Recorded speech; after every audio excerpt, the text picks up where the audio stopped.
യുദ്ധം കൊടുമ്പിരിക്കൊണ്ടിരിക്കുകയാണ്. ഇപ്പോൾ ഇറാനുമൊക്കെ തിരിച്ചടിക്കുന്നുണ്ട്.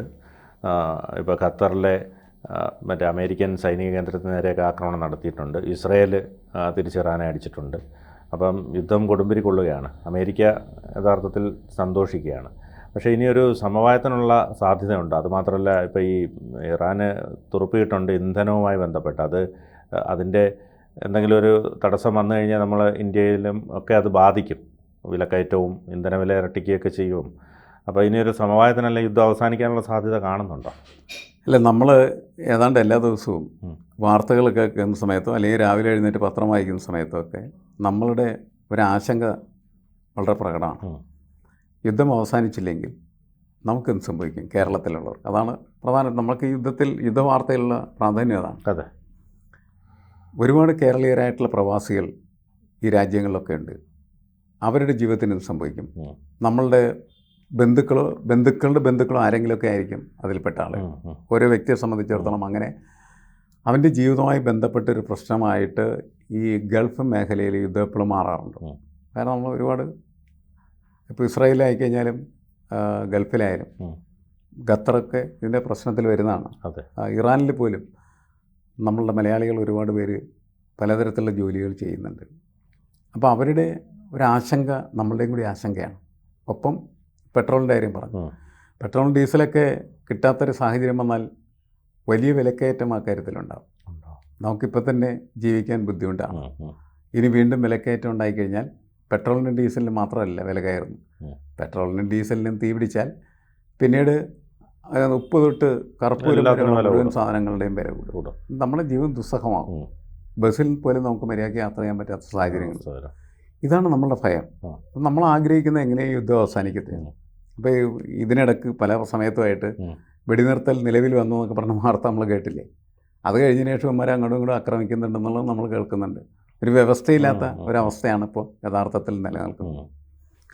എന്താണ് ഇതിൻ്റെ അകത്തുള്ള പ്രശ്നം? എന്താണ് ഇതിൻ്റെ അകത്തുള്ള പ്രശ്നം? അമേരിക്കക്ക് ഇറാനെ പഴയ ഇറാഖ് എങ്ങനെയാണോ കൊള്ളയടിക്കാൻ പറ്റുന്ന പാകത്തിലാക്കിയത്, അവരുടെ ഒരു പാവ ഗവൺമെൻറ്റിനെ സ്ഥാപിച്ച് അവിടുത്തെ എണ്ണ മുഴുവനും കൊള്ളയടിച്ചുകൊണ്ട് പോവുക, അതിനാണ് ഇറാഖ് യുദ്ധമായിരുന്നു. അതെ, ഇറാനും അതേപോലെ തന്നെ അവരുടെ വിധേയമാകണം, അവരുടെ കീഴിൽ കാൽ ചുവട്ടിൽ അമരണം. അതെ, എങ്കിലേ അവിടുത്തെ ഈ പറയുന്ന ഇന്ധനം അല്ലെങ്കിൽ പെട്രോൾ അല്ലെങ്കിൽ നമ്മളെ ക്രൂഡ് ഓയിൽ എന്നൊക്കെ പറയുന്ന സാധനം മോഷ്ടിച്ചുകൊണ്ട് പോകാൻ പറ്റുള്ളൂ. അതെ, പല മോഷ്ടാക്കളെയും നമ്മൾ മോഷ്ടാക്കളെന്ന് പറയുമെങ്കിലും ട്രംപിന് നമ്മളങ്ങനെ മോഷ്ടാവെന്ന് പറയില്ല. പക്ഷേ യഥാർത്ഥത്തിൽ ഇവരുടെ പണി മോഷണം തന്നെയാണ്. അപ്പോൾ ഇറാഖിനെ കൊള്ളയടിക്കുകയാണ് അവർ ചെയ്തുകൊണ്ടിരിക്കുന്നത്. അടുത്തത് ഇപ്പോൾ ഇറാനിലേക്ക് അവർ നോക്കുന്നു. ബാക്കി എല്ലാ രാജ്യങ്ങളിലും അവരുടെ സൈനിക സ്ഥാപനങ്ങളൊക്കെ സ്ഥാപിച്ച് അവരുടെ വിധേയമാക്കി ഖത്തറിനെ നിർത്തുന്നുണ്ട്. അതേപോലെ തന്നെ UAE നിർത്തുന്നുണ്ട്. എല്ലാവരും അങ്ങനെ നിർത്തുന്നുണ്ട്. അപ്പോൾ ഇനി അവർ പറഞ്ഞാൽ കേൾക്കാതെ നിൽക്കുന്ന ഒരു തെമ്മാടി ആണ് ഇറാൻ. അവനെ ശരിപ്പെടുത്താൻ വേണ്ടിയിട്ടാണ് ഇസ്രായേലിന് കൊട്ടേഷൻ കൊടുത്തത്. അതിനെ ഇസ്രായേൽ അവരെ കയറി ആക്രമിക്കുന്നു. ആക്രമണം 12 ദിവസമായിട്ട് തുടരുന്നുണ്ട്. ഇറാൻ തിരിച്ചും ആക്രമിക്കുന്നു. പക്ഷെ ഇവിടെ ഈ യുദ്ധം ഇങ്ങനെ അവസാനിക്കുന്നൊരു ഘട്ടത്തിലേക്ക് എത്തുന്നത് ട്രംപ് അതിൻ്റെ ഇടപെട്ടുകൊണ്ടല്ല. ഇറാൻ അപ്രതീക്ഷിതമായിട്ടുള്ള രീതിയിൽ ഇറാഖിൽ നിന്ന് അക്രമം ഏറ്റുവാങ്ങി പരിക്കേറ്റ് ചോരൊലിപ്പിക്കുന്നതിൻ്റെ ഫലമായിട്ട് ഇറാനെ അറിയാം, ഇസ്രയേലിന് ഇറാനെയും അറിയാം. ഇത് തന്നെയാണ് ഈ യുദ്ധത്തിൻ്റെ ഒരു വശം എന്ന് പറയുന്നത്. കാരണം ഇറാൻ അധികകാലം വൈകാതെ തന്നെ അണുബോംബ് നിർമ്മിക്കും. അതിനാവശ്യമായിട്ടുള്ള സമ്പുഷ്ടീകരിച്ചിരിക്കുന്നതായിട്ടുള്ള യുറേനിയം അവരുടെ കയ്യിലുണ്ട് എന്നുള്ളത് ശരിയാണ്. അത് വെച്ച് അവർക്ക് ആറ്റം ബോംബ് ഉണ്ടാക്കാം, ഒരു പ്രശ്നമില്ലാത്ത കേസ്.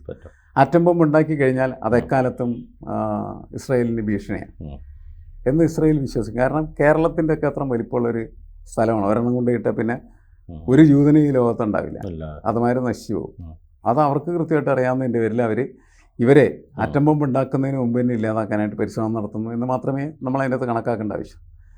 ഇസ്രായേലൊക്കെ എന്തെങ്കിലും ഇങ്ങനെയൊക്കെ തിരിയും എന്ന് ഇറാനും അറിയാമായിരുന്നു. അതുകൊണ്ട് ഇറാൻ്റെ എല്ലാ ദിവസവും പണിയെന്ന് പറഞ്ഞിട്ടുണ്ടെങ്കിൽ ഇറാനിലിരുന്ന് എങ്ങനെ ഇസ്രായേലിനെ ആക്രമിക്കാൻ പറ്റും അതിൻ്റെ ഗവേഷണം നടത്തുകയായിരുന്നു. ആ ഗവേഷണമാണ് പലതരത്തിലുള്ള മിസൈലുകൾ ഉണ്ടാക്കുന്നതിന് അവരെ പ്രാപ്തരാക്കി. നമ്മളിപ്പോൾ ഈ ഹൈപ്പർസോണിക് മിസൈലുകൾ എന്നൊക്കെ പറഞ്ഞാൽ എത്ര വേഗത്തിലാണ് പാഞ്ഞെന്ന് 6-7 മിനിറ്റൊക്കെ ഉണ്ടെങ്കിൽ അതെ. ഇസ്രായേലിൽ ചെന്ന് പതിക്കും. അത് ഇതിനെ പ്രതിരോധിക്കാൻ ഇസ്രായേലിൻ്റെ കയ്യിലുണ്ടായിരുന്ന അയൺ ഡോമുകൾക്ക് കഴിയുകയില്ല എന്നുള്ളത് ഇപ്പോൾ നമ്മൾ കൃത്യമായിട്ട് തിരിച്ചറിഞ്ഞു കഴിഞ്ഞിരിക്കുന്നു. ഇത് പക്ഷേ പ്രതീക്ഷിച്ചിരുന്നതായിരുന്നില്ല ഇസ്രായേൽ. ഇസ്രായേൽ കരുതിയിരുന്നത് അതിനെയും പ്രതിരോധിക്കാൻ അയൺ ഡോമുകൾക്ക് കഴിയും എന്നുള്ളതാണ്. അതായിരുന്നല്ലോ ശരിക്കും അവരുടെ ആത്മവിശ്വാസം. ആ ആത്മവിശ്വാസം തകർന്നു. അവരുടെ ആശുപത്രികളൊക്കെ ഇവർ ഇടിച്ചു പൊളിച്ചു. അപ്പോൾ അവർ നിലവിളിച്ചു, ആശുപത്രി ഇടിച്ചു പൊളിക്കുക എന്ന് പറഞ്ഞാൽ യുദ്ധക്കുറ്റമല്ലേ. ഇവരെന്താ ചെയ്തത് അവിടെ ഗസയിലെ എല്ലാ ആശുപത്രി ഇവർ പപ്പടം വയ്ക്കണം. അത് യുദ്ധക്കുറ്റമൊന്നുമല്ല. അപ്പം ഇങ്ങനെ ഒരു തെണ്ടികൾ വർത്തമാനം പറയുന്നു എന്ന് മാത്രമേ നമ്മളിതിനകത്ത് കണക്കാക്കേണ്ടായിരുന്നു. ഒരു മര്യാദയും ഇല്ലാത്ത ഒരു പരിപാടിയാണ് യുദ്ധം എന്ന് പറയുന്നത്. അപ്പം ഈ യുദ്ധത്തിൻ്റെ പ്രശ്നം എന്താണെന്ന് വെച്ചാൽ യുദ്ധം ചെയ്യുന്നവരെ നശിപ്പിക്കും. യുദ്ധം ചെയ്യുന്നവർ എന്നുവെച്ചാൽ ഇസ്രായേലിൻ്റെ ശവപ്പെട്ടി നിർമ്മിച്ചുകൊണ്ടിരിക്കുകയാണ്. അവർ ഇറാനി ശവപ്പെട്ടി ആദ്യം നിർമ്മിക്കും, ഇറാനെ ശവപ്പെട്ടിയിലാക്കും. അത് കഴിഞ്ഞ് അവരും സ്വയം ശവപ്പെട്ടിയിലേക്ക് തന്നെ പോകും. അതാണല്ലോ യുദ്ധത്തിൻ്റെ റിസൾട്ട്. അതാണ് കാരണം ഓരോ ദിവസവും കോടിക്കണക്കിന് രൂപയുടെ പടക്കമാണ് അവർ പൊട്ടിച്ചു തീർക്കുന്നത്. അതാണ് യുദ്ധത്തിൻ്റെ ഏറ്റവും വലിയ നഷ്ടം. അപ്പോൾ അത്തരം നഷ്ടം നിർമ്മിക്കുന്ന രാഷ്ട്രങ്ങൾക്ക് ഭാവിയില്ല എന്നുള്ള അമേരിക്ക പല സ്ഥലത്തൊക്കെ പോയി കളിച്ചിപ്പോൾ കാശില്ലാത്ത സ്ഥിതിയിലായി എന്നാണ് പൊതുവെ അവർ തന്നെ വിലയിരുത്തുന്നത്. പല യുദ്ധങ്ങളിൽ ഒരു ചരിത്രപ്രസിദ്ധമായ യുദ്ധമാണ് വിയറ്റ്നാം യുദ്ധം എന്ന് പറയുന്നത്. ആ യുദ്ധത്തിൽ 55,000 അമേരിക്കൻ പടയാളികളാണ് മരിച്ചത്. വിയറ്റ്നാമിലെ 5 ലക്ഷത്തിലധികം ആളുകളെ കൊന്നു.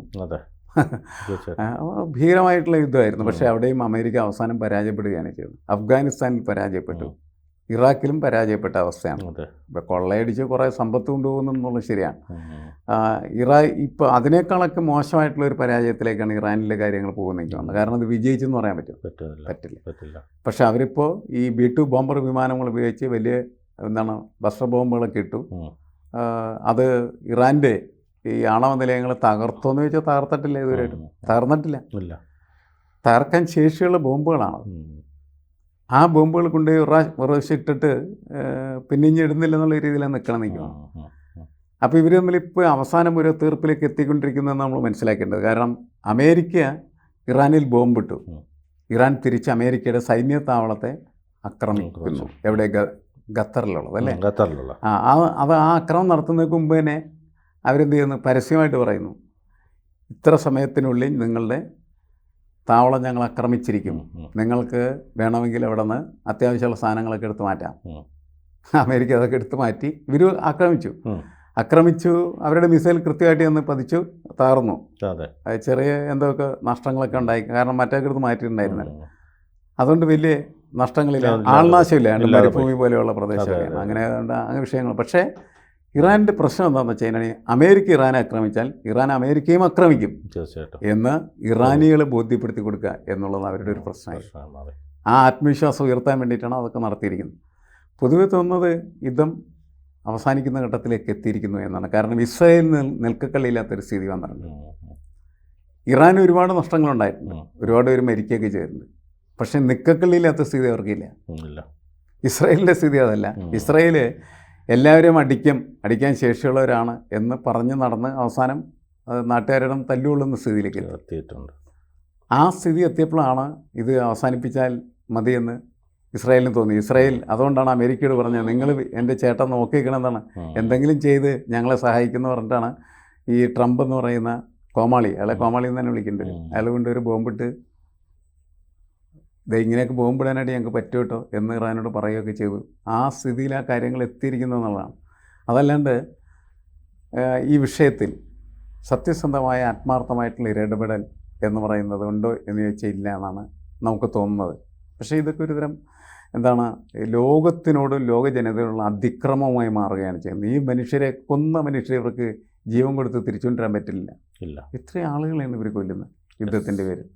അതുകൂടാതെ കേരളീയരായ ആളുകളെ സംബന്ധിച്ചിടത്തോളം അവരുടെ പ്രവാസ ജീവിതം എന്ന് പറയുന്നത് ദുസ്സഹമാക്കി മാറ്റിക്കൊണ്ടിരിക്കുന്നു. ഒരുപാട് വിഷയങ്ങളാണ് നമ്മൾ നേരിട്ടുകൊണ്ടിരിക്കുന്നത്. അപ്പോൾ പൊതുവേ നമ്മളുടെ ഒരു ആഗ്രഹം യുദ്ധം ഇല്ലാതാകണം എന്നുള്ളതാണ് എല്ലാവരുടെയും. വളരെ കുറച്ച് ആളുകൾ മാത്രമാണ് ആവേശം കൊണ്ട്. ഇപ്പോൾ നമ്മളുടെ കേരളത്തിൽ തന്നെ ഒരുപാട് ആളുകളുണ്ട്.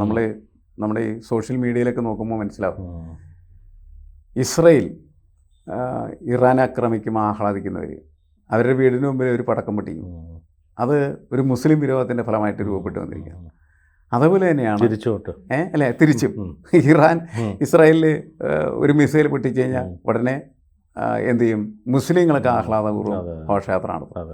ഇതൊരു വൃത്തികെട്ട രാഷ്ട്രീയമാണ്, വൃത്തികെട്ട വർഗീയതയാണ്. കാരണം വെച്ചാൽ അവരവിടെ യുദ്ധം ചെയ്യണതിന് ഇവിടെ എന്തിനാണ് ഈ ഘോഷയാത്ര നടത്തുന്നത് എന്നുള്ളതാണ് പ്രശ്നം. ആഹ്ലാദിക്കുന്നത് എന്തിനാണ്? രണ്ടുപേരും ആഹ്ലാദിക്കുന്നുണ്ട്, സംഘികളും അതേപോലെ തന്നെ മുസ്ലിങ്ങളും. അതൊരിക്കലും ശരിയായൊരു കാഴ്ചപ്പാടേ അല്ല. കാരണം അത് നമ്മുടെ വിഷയമല്ല. അത് ഇസ്രായേലും ഇറാനും എന്നൊക്കെ പറയുന്നത് വേറെ രാഷ്ട്രങ്ങൾ, അവരെന്തെങ്കിലും ചെയ്യട്ടെ. അവിടെ മുസ്ലിങ്ങൾ ജീവിക്കുന്നു പറഞ്ഞിട്ട് ഇവിടുത്തെ മുസ്ലിങ്ങൾ അവരുടെ ഐക്യദാർഢ്യം പ്രഖ്യാപിക്കേണ്ട ഒരു കാര്യമൊന്നുമില്ല. നമ്മളുടെ കേരളത്തിലെ വിഷയങ്ങളിലേക്ക് അവർ കോൺസെൻട്രേറ്റ് ചെയ്യേണ്ടതാണ്. രാഷ്ട്രീയ പാർട്ടികളൊക്കെ തിരിച്ചറിഞ്ഞു. നേരത്തെ പലസ്തീനിൽ വലിയ വിഷയങ്ങളുണ്ടായ സമയത്ത് ഇവിടെ വലിയ ഘോഷയാത്രകളും ബഹളങ്ങളൊക്കെ ഉണ്ടായി. അതിനേക്കാൾ ഭീകരമായിട്ടുള്ള രീതിയിൽ പാലസ്തീനികളെ കൊന്നൊടുക്കിയ സമയത്ത് ഘോഷയാത്ര നടത്താൻ പോലും ആളില്ലാത്ത സ്ഥിതിയാണ്. ഗസയിൽ ഇല്ല, പാലസ്തീനില്ല. ആ സമയത്ത് ഒരു പ്രതിഷേധം നടത്താനുള്ള ശേഷി ഇവർക്ക് ഇല്ലാണ്ടായി. കാരണം എന്ന് വെച്ചാൽ ഇവർ ചെയ്യുന്നത് ശരിയല്ല എന്ന് പൊതുവെ മനസ്സിലാക്കപ്പെട്ടു. അനുകൂലമായിട്ടും എതിരായിട്ടും നടത്തുന്ന നിലപാടുകളെന്ന് പറയുന്നത് ശരിയല്ല എന്ന്. അപ്പോൾ യുദ്ധത്തിൻ്റെ മുന്നിൽ നമ്മൾ നിൽക്കുമ്പോൾ മനുഷ്യ നിലക്ക് നമുക്ക് ഒറ്റ കാഴ്ചപ്പാടേ ഉണ്ടാവാൻ പാടുള്ളൂ. യുദ്ധം വേണ്ട. ശരി. കാരണം യുദ്ധം നമ്മളെ കൊല്ലുന്നു, മനുഷ്യനെ തിന്നുന്നു. അതുകൊണ്ടാണ് യുദ്ധത്തിനെതിരായിട്ട് നമ്മൾ നിൽക്കുന്നത്. ഇപ്പോൾ യുദ്ധം എങ്ങനെയെങ്കിലും അവസാനിച്ചിട്ടട്ടെ എന്ന് ഒരാഗ്രഹമാണ് പൊതുവെ പറയുക. ഇപ്പോൾ നമ്മളിവിടെ ഇന്ത്യയിൽ പഹൽഗാം ആക്രമണത്തിന് ശേഷം നമ്മൾ പാകിസ്ഥാനെ തിരിച്ചടിച്ചത് വേണ്ടെന്ന് ഒരിക്കലും നമുക്ക് പറയാൻ പറ്റില്ല. അതടിക്കണം.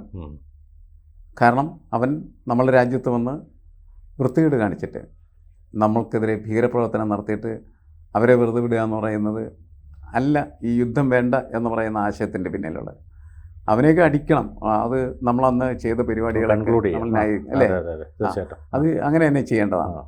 പക്ഷേ വെറുതെ ഇപ്പോൾ ഇവർ കാണിച്ചുകൊണ്ടിരിക്കുന്ന പോലെ ആളുകളെ ബോംബിട്ട് കൊന്നുകളയുന്ന ഒരു പരിപാടിയിലേക്ക് യുദ്ധം പോകരുത്. യുദ്ധം വേണ്ട എന്ന് നമ്മൾ പറയുന്ന ആ അർത്ഥത്തിലാണ്. യുദ്ധം മനുഷ്യരാശിക്കെതിരാണ്, അതുകൊണ്ട് അത് വേണ്ട എന്നുള്ളതാണ്. പക്ഷേ തെമ്മാടിത്തം കാണിച്ച ഒരാൾക്കെതിരെ അടിക്കണമെങ്കിൽ അടിക്കണം. അത് മറ്റൊരു വശമാണ്. കൂടുതൽ വാർത്തകളും വിശേഷങ്ങളും നിങ്ങളിലേക്ക് എത്താൻ ABC മലയാളം സബ്സ്ക്രൈബ് ചെയ്യുക, ബെൽ ബട്ടണും അമർത്തുക.